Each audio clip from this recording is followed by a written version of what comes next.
Welcome to all of you. आज हम phylum Annelida का पार्ट सेकंड पढ़ने जा रहे हैं, that is physiology of Annelida. जो फिजियोलॉजी होता है ये होता है जो डिफरेंट ऑर्गन सिस्टम्स होते हैं एक एनिमल बॉडी के, उनके डिफरेंट फंक्शंस क्या क्या होते हैं। जो इसमें आज हमें फर्स्ट पॉइंट पढ़ना है दैट इज डाइजेस्टिव सिस्टम। जो डाइजेस्टिव सिस्टम होता है एनिमल्स में, जैसे हमने यहाँ पे अर्थवर्म बनाया है, डाइजेस्टिव सिस्टम का मेन काम होता है डाइजेशन ऑफ फूड, जिसमें जो लार्ज कॉम्प्लेक्स फूड मटेरियल जो होते हैं वो ब्रेक होते हैं into small simple soluble food material. और हम बोलते हैं जो डाइजेस्टिव सिस्टम एनालिडा का होता है वो होता है स्ट्रेट। ये अगर हम मानते हैं यहाँ पे इनका डाइजेस्टिव सिस्टम ये स्ट्रेट होता है इनमें, और ये complete type of digestive system होता है। और complete type of digestive system का मतलब होता है यहाँ पे माउथ भी होता है और यहाँ पे एनस भी होता है। और जो माउथ होता है यहाँ पे ये मेंट होता है for injection of food material, और जो एनस होता है यहाँ पे ये मेंट होता है for injection of digested food. और अगर हम इसको कंपेयर करते हैं हायर कॉर्डेट्स के साथ, वहां पे जो डाइजेस्टिव सिस्टम होता है वो होता है coiled type of digestive system. जैसे हमारी बॉडी होता है, ह्यूमंस की बॉडी जो होती है वहां पे coiled type of digestive system present होता है। तो जो नेक्स्ट पॉइंट है इसमें डाइजेस्टिव सिस्टम में, ये होता है वहां पे tube with in tube body plan. Tube with in tube body plan का मतलब होता है, अगर हम मान लेते हैं ये डाइजेस्टिव सिस्टम है, ये एक ट्यूब की तरह होता है, और जो इसका बॉडी वॉल जो होता है वो भी ट्यूब की तरह होता है, और जो डाइजेस्टिव ट्यूब जो होता है वो प्रेजेंट होता है into another tube that is called as body wall. तो इसी वजह से हम इसको बोलते हैं जो इनका डाइजेस्टिव सिस्टम जो होता है वो होता है tube with in tube body plan. और इंपॉर्टेंट पॉइंट इसमें आपको याद रखना है, जो अर्थवर्म्स जो होते हैं इनमें जो एक इंपॉर्टेंट पार्ट जो होता है जिसको हम बोलते हैं गिजर्ड, या जिसको हम बोलते हैं ग्राइंडिंग मशीन। जो इनका डाइजेस्टिव सिस्टम होता है वहां पे एक इंपॉर्टेंट पार्ट होता है, ऑर्गन जो होता है जिसको हम बोलते हैं गिजर्ड, या जिसको हम बोलते हैं ग्राइंडिंग मशीन। क्योंकि जो अर्थवर्म होता है ये डेट्रिटिवोर्स होता है, दीज आर डेट्रिटिवोर्स, और ये फीड करते हैं अपॉन जो ऑर्गेनिक मटेरियल होता है प्रेजेंट इन मड, वो उसके ऊपर फीड करते हैं। और कभी कभार क्या होता है जो मड पार्टिकल जो होते हैं वो भी एंटर करते हैं इनकी बॉडी में, और जो ये ग्राइंडिंग मशीन होता है या जो गिजर्ड जो होता है वो उस फूड मटेरियल को ब्रेक करते हैं, उसको पल्वराइज करते हैं। और इसमें आपको याद रखना है जो डाइजेस्टिव सिस्टम होता है यहाँ पे जो डाइजेशन होता है वो होता है एक्स्ट्रा सेलुलर। जैसे ह्यूमन बॉडी होती है वहां पे भी एक्स्ट्रा सेलुलर डाइजेशन होता है, और इनकी बॉडी में भी एक्स्ट्रा सेलुलर डाइजेशन होता है। और एक्स्ट्रा सेलुलर डाइजेशन वो डाइजेशन होता है जो सेल्स के आउटसाइड होता है। और जो डाइजेस्टिव सिस्टम में जो कैविटी होती है, जैसे स्टोमक जो होता है, स्टोमक में कैविटी होती है, उसी में फूड की डाइजेशन होती है। तो यहाँ पे भी डाइजेशन जो होता है वो होता है extracellular, means outside cells होता है, या जो उस डाइजेस्टिव सिस्टम में जो कैविटी होती है वहां पे डाइजेशन होता है। फिर दूसरे पॉइंट के ऊपर आते हैं जिसको हम बोलते हैं रेस्पिरेटरी सिस्टम। जो रेस्पिरेटरी सिस्टम जो होता है वो मेंट होता है for exchange of oxygen and carbon dioxide. तो आपको याद रखना है जो एनालिड्स होते हैं, एनालिड्स में क्या होता है, दो टाइप की रेस्पिरेशन होते हैं, two types of respiration is found, one is called as cutaneous respiration. Cutaneous respiration वो रेस्पिरेशन होता है जो इनकी स्किन के थ्रू होता है, यानी कि यहाँ पे जो ऑक्सीजन और कार्बन डाइऑक्साइड जो होता है वो स्किन के थ्रू ट्रांसपोर्ट होता है। और कुछ फॉर्म्स में वहां पे गिल्स भी होते हैं, तो उस रेस्पिरेशन को हम बोलते हैं branchial respiration. So to types of this respiratory system is present in case of annelids. One is called as cutaneous respiration which occurs through gills, and bronchial respiration, it occurs with the help of this skin. This bronchial respiration, it occurs with the help of gills. Then coming to another point, that is circulatory system. तो आपको याद रखना है इसमें एक important चीज जो कि आपके एग्जाम्स में पूछा जाता है, ये जो एनालिडा होता है इनमें क्या होता है, इनमें होता है closed type of circulatory system. Close type of circulatory system जो होता है, ये हम आपको याद रखना है कि ये पहले एनिमल्स होते हैं. These are the first animal groups जहां पे जो सर्कुलेटरी सिस्टम जो होता है वो वेल डेवलप्ड प्रेजेंट होता है, और वो होता है close type of this circulatory system. और close type of circulatory system हमने ऑलरेडी भी बोला है आपको, तो यहाँ पे थोड़ा रिपीट करते हैं. हम बोलते हैं जब ब्लड जो होता है वो फ्लो करता है through heart and into blood vessels, और फिर ब्लड वेसल जो होते हैं ना, ब्लड वेसल से ब्लड जो होता है वो बाहर नहीं आता है और वो ड्रेन नहीं करता है बॉडी कैविटीज में या बॉडी स्पेसेस में, उसको हम बोलते हैं closed type of circulatory system. और in other words we can say that when blood it remains confined within heart and blood vessels, such a type of circulatory system is called as closed type of circulatory system. और ये closed type of circulatory system किन में present होता है, ये Annelida group में present होता है. और सबसे जो इंपॉर्टेंट चीज इसमें आपको याद रखना है, जो इनका ब्लड होता है वो रेडिश होता है because of a pigment that is called as haemoglobin. तो हीमोग्लोबिन जो होता है, या हम बोलते हैं जो एरिथ्रोक्रूरिन जो होता है, इनमें वो रेड कलर्ड पिगमेंट होता है. और जो इसमें और एक इंपॉर्टेंट चीज जो है, अगर हम इसको कंपेयर करते हैं वर्टिब्रेट्स के साथ, ह्यूमन्स के साथ, हमारा जो ब्लड होता है वो भी रेड होता है, लेकिन जो हीमोग्लोबिन जो होता है वो हमारे आरबीसीज के जो ब्लड कॉर्पस्कल्स होते हैं वहां पे एक आरबीसी होता है, रेड ब्लड सेल होता है, उसके इनसाइड प्रेजेंट होता है. लेकिन यहां पे जो ब्लड पिगमेंट जो होता है, हीमोग्लोबिन जो होता है, वो आरबीसीज के इनसाइड प्रेजेंट नहीं होता है. वो जो दूसरा कंपोनेंट होता है ब्लड का, जिसको हम बोलते हैं फ्लूइड कंपोनेंट या जिसको हम बोलते हैं प्लाज्मा, वहां ये प्रेजेंट होता है इन द डिसॉल्व्ड फॉर्म. तो डिसॉल्व्ड फॉर्म में ये हीमोग्लोबिन जो होता है वो प्लाज्मा में प्रेजेंट होता है. Then coming to another system that is called as nervous system. तो नर्वस सिस्टम जो होता है इसको हम बोलते हैं यहाँ पे सर्कमफेरेंजियल नर्व रिंग. सर्कमफेरेंजियल, ये आपको याद रखना है, it is a circumferential nerve ring. उसका मतलब क्या होता है, यहाँ पे हमने यहाँ पे दिखाया है, यहाँ पे देख सकते हैं आप,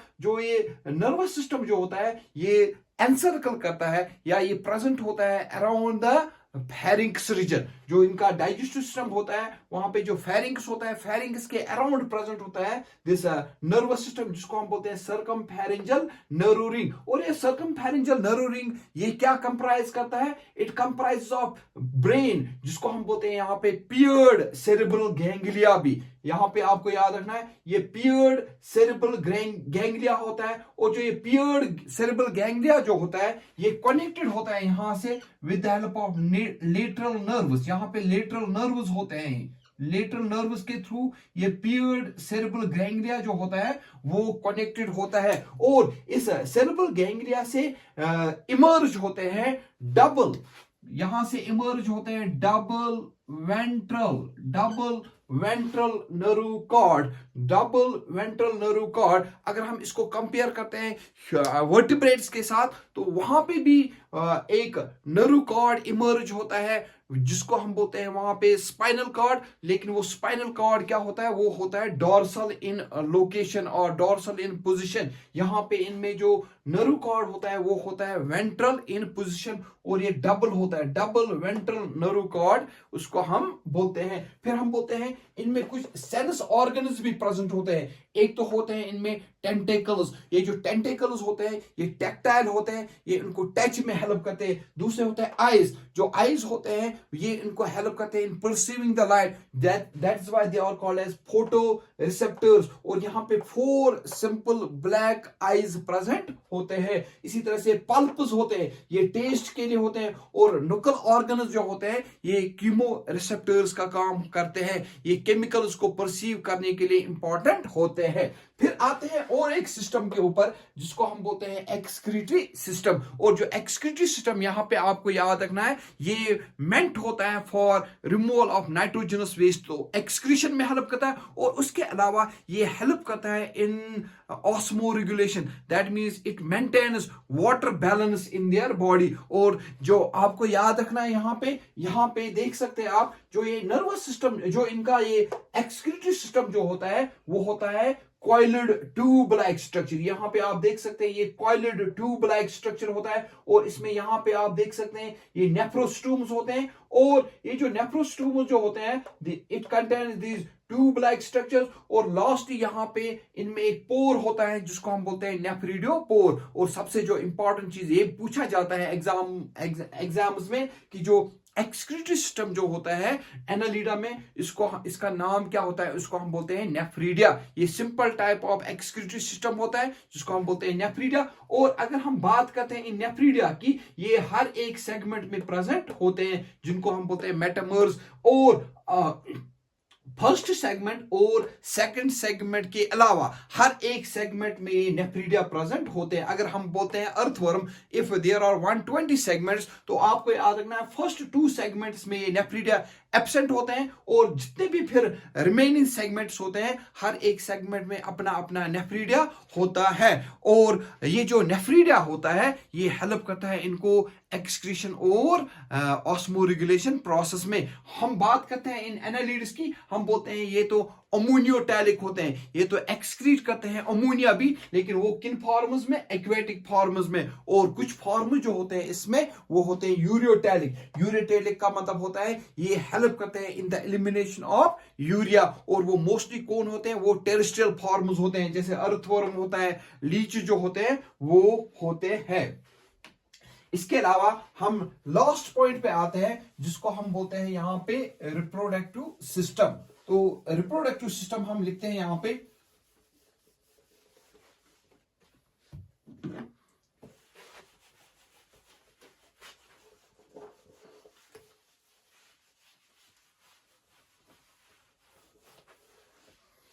reproductive system.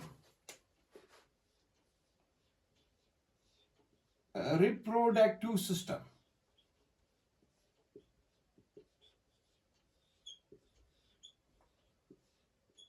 Which is the 14th point. जो रिप्रोडक्टिव सिस्टम हम बोलते हैं यहाँ पे, हम बोलते हैं यहाँ पे जो एनालिडा होते हैं ये मोनोसेक्सुअल भी होते हैं, ये मोनोसेक्सुअल भी होते हैं, जैसे नेरीज। और ये बाइसेक्सुअल भी होते हैं, ये बाइसेक्सुअल भी होते हैं, जैसे अर्थवर्म होता है इसमें, अर्थवर्म या लीच जो होते हैं, लीच और अर्थवर्म जो होते हैं वो बाइसेक्सुअल होते हैं, जिनको हम बोलते हैं मोनोइशस भी, या जिनको हम बोलते हैं हर्मेफ्रोडाइट भी। और मोनोसेक्सुअल जो होता है इनमें नेरीज होता है, जिसको हम बोलते हैं डाइइशस भी।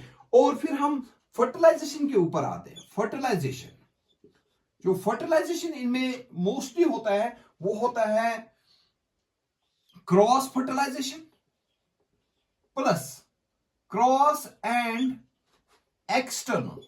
क्रॉस एंड एक्सटर्नल यानी कि दो इंडिविजुअल्स के बीच में होता है क्रॉस, एंड एक्सटर्नल का मतलब होता है आउटसाइड बॉडी होता है, जैसे ये नेरीज में होता है, ये नेरीज में होता है, और अर्थवर्म में होता है, और अर्थवर्म में होता है। और इसके अलावा हम बोलते हैं इसमें क्रॉस भी होता है, cross and internal. Cross and internal वो होता है लीच में। जो लीच जो होते हैं, जो कि पैरासिटिक फॉर्म्स होते हैं एनालिडा के, वहां पे कौन सा फर्टिलाइजेशन होता है, क्रॉस एंड इंटरनल फर्टिलाइजेशन। तो ये था किसके बारे में, ये था रिप्रोडक्टिव सिस्टम के बारे में। और फिर इसमें आता है एक डेवलपमेंट, टर्म डेवलपमेंट। डेवलपमेंट क्या होता है इनमें, डेवलपमेंट इनमें होता है डायरेक्ट भी, ये डायरेक्ट भी होता है जब न्यूबॉर्न जो होते हैं वो आइडेंटिकल होते हैं टू देयर पेरेंट्स। और इनडायरेक्ट भी होता है, इनडायरेक्ट का मतलब होता है जहां पे लार्वा प्रेजेंट होता है, और लार्वा का नाम आपको याद रखना है। लार्वा को हम बोलते हैं यहां पे trochophore larva, trochophore larva, trochophore larva. जो लार्वा होता है एनालिडा में, उसको हम बोलते हैं ट्रोकोफोर लार्वा। और ये कहां पे प्रेजेंट होता है? ये नैरीज में होता है। Indirect development is found in case of Nereis, while as direct development is found in case of leech plus earthworm। earthworm और leech में डायरेक्ट डेवलपमेंट, और नैरीज में होता है इनडायरेक्ट डेवलपमेंट। और यहां पे आप देखते हैं, यहां पे हमने एक टर्म लिखा है यहां पे, जिसको हम बोलते हैं क्लाइटलम। क्लाइटलम जो होता है ये प्रेजेंट होता है इन केस ऑफ अर्थवर्म्स या लीचेस में भी प्रेजेंट होता है फ्रॉम 14 to 16th सेगमेंट्स। ये जो क्लाइटलम होता है ये 14, 15th और 16th सेगमेंट में प्रेजेंट होता है। और ये बेसिकली क्या होता है? क्लाइटलम ये एक ग्लैंडुलर टिश्यू होता है, और ये हेल्प करता है इन द फॉर्मेशन ऑफ, जिसको हम बोलते हैं कोकून। ये एक स्ट्रक्चर बनाता है इनमें, जिसको हम बोलते हैं कोकून, या इसको हम बोलते हैं एग केस। और ये क्लाइटलम जो होता है, ये जब कोकून बनाता है या एग केस बनाता है, ये हेल्प करता है in the storage of eggs, in the storage of eggs. Egg cells को ये स्टोरेज में हेल्प करता है, और जब ये एग सेल्स को स्टोर करता है, और उसके अलावा ये फर्टिलाइजेशन में भी इनको हेल्प करता है। It helps them in fertilisation. That means this cocoon is meant for fertilisation process. ये एक साइट एक्ट करता है जहां पे स्पर्म्स और ओम सेल का या एग सेल की फर्टिलाइजेशन होती है। यहां पे जब हम देखते हैं इनका सपोज 6th, 7th, 8th और 9th segment, 6th, 7th, 8th, 9th segment जो अर्थवर्म का होता है, उसको हम बोलते हैं वहां पे स्पर्मथीका, स्पर्मथीका, स्पर्मथीका। और ये जो स्पर्मथीका जो होता है, ये इंपॉर्टेंट स्ट्रक्चर होता है। ये फनल लाइक स्ट्रक्चर होता है वहां पे, जो हेल्प करता है in the storage of sperms. Spermatheca ये हेल्प करता है in the storage of sperms, in the storage of sperms. तो ये कभी कभार पूछा जाता है एग्जाम्स में कि स्पर्मथीका जो होता है ये किस किस सेगमेंट में प्रेजेंट होता है? 6th, 7th, 8th और 9th सेगमेंट। और क्लाइटलम जो होता है ये प्रेजेंट होता है 14 to 16th सेगमेंट्स। ये दो इंपॉर्टेंट पॉइंट जो है, जो हम देखते हैं किसमें? अर्थवर्म में। तो एग्जाम्पल्स की बात करते हैं। जो एग्जाम्पल्स हैं एनालिडा की, इसमें 3 इंपॉर्टेंट एग्जाम्पल्स हैं। एक को हम बोलते हैं एग्जाम्पल्स। एग्जाम्पल्स में एक आता है नैरीज, नैरीज आता है, इसको हम बोलते हैं सैंडवर्म, इसको हम बोलते हैं सैंडवर्म। दूसरे एक एग्जाम्पल है फेरिटीमा, फेरिटीमा, फेरिटीमा को हम बोलते हैं अर्थवर्म, अर्थवर्म। और हेरोडिनेरिया, हेरोडिनेरिया, हेरोडिनेरिया जो होता है इसको हम बोलते हैं ब्लड सकिंग लीच, इसको हम बोलते हैं blood sucking leech, blood sucking leech. ये parasite, it acts as a parasite, ये एक्ट करता है एज ए पैरासाइट। और ये संगविवोरस होता है, ये ब्लड को सक करता है, तो इस वजह से हम इसको बोलते हैं blood sucking Leach. So it was all about this Annelida, hope you like it, thanks.